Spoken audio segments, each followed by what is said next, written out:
Hello friends, welcome to ఏమైనా తినాలనిపిస్తుంది channel. ఈరోజు నేను చేసే రెసిపీ పుదీనా రైస్.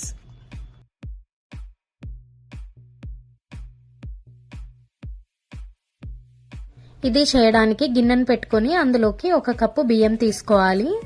వీటిని 2 సార్లు వాష్ చేసుకోవాలి.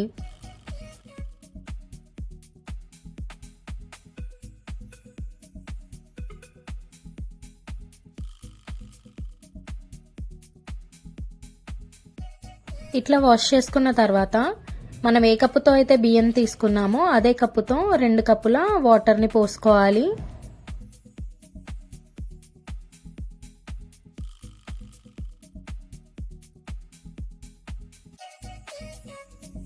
పుదీనాని కూడా ఇట్లా చిన్నగా కట్ చేసుకొని పెట్టుకోవాలి.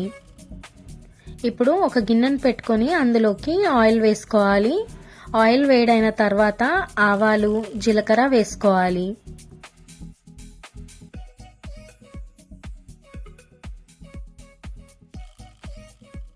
ఇప్పుడు ఇందులోకి లవంగాలు, ఇలాచీ వేసుకోవాలి.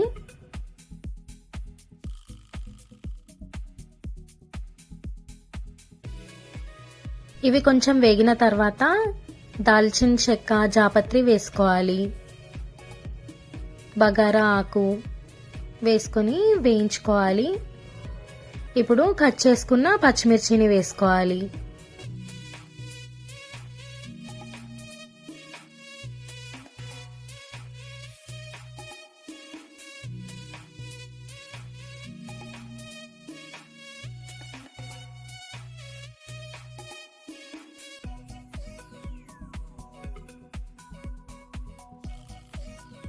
పచ్చిమిర్చి వేగిన తర్వాత కట్ చేసుకున్న ఆనియన్ వేసుకోవాలి.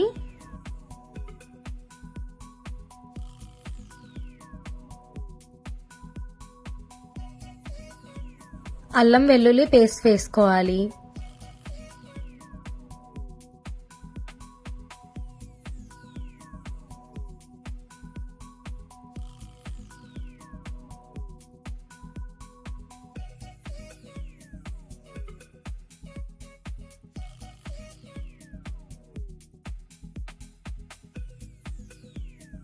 ఇదంతా వేగిన తర్వాత కట్ చేసుకున్న పుదీనా వేసుకోవాలి. పుదీనా కట్ చేసి అయినా వేసుకోవచ్చు, లేదంటే పేస్ట్ లాగా చేసి అయినా వేసుకోవచ్చు.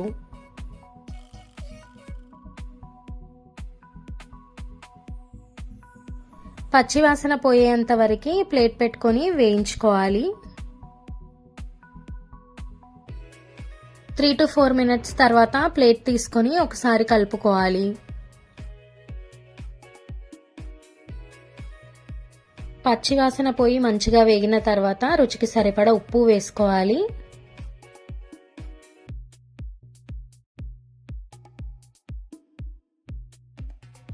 ఇప్పుడు మనం ముందుగా కడిగి పెట్టుకున్న బియ్యం వేసుకొని వేయించుకోవాలి. ఇట్లా బియ్యంని వేసుకొని వేయించుకోవడం వలన టేస్ట్ బాగుంటుంది.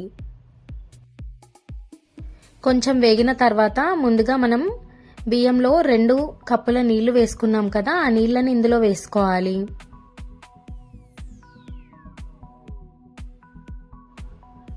ఇది మంచిగా ఉడకడానికి దీనిపైన ప్లేట్ పెట్టుకొని అందులోకి వాటర్ పోసుకోవాలి.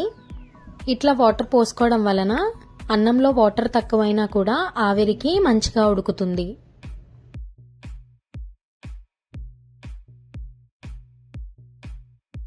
త్రీ టు 4 minutes తర్వాత ప్లేట్ తీసి ఒకసారి కలుపుకోవాలి.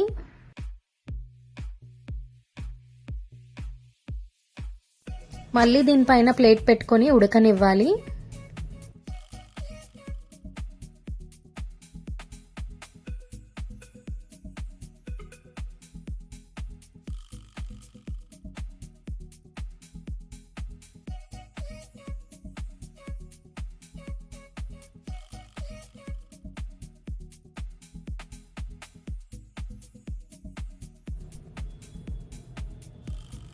చూడండి, అన్నం మంచిగా ఉడికింది కదా. ఇప్పుడు కొత్తిమీర వేసుకోవాలి. ఫైనల్గా 1 స్పూన్ నెయ్యి వేసుకొని సర్వ్ చేసుకుంటే పుదీనా రైస్ రెడీ అయిపోతుంది. ఈ రెసిపీ మీరు కూడా ట్రై చేయండి అండ్ మీకు ఎట్లా వచ్చిందో నాకు కమెంట్ సెక్షన్లో చెప్పండి. ఈ వీడియో కనుక మీకు నచ్చితే లైక్ చేయండి, సబ్స్క్రైబ్ చేయండి అండ్ మీ ఫ్యామిలీ మెంబర్స్తో షేర్ చేయండి.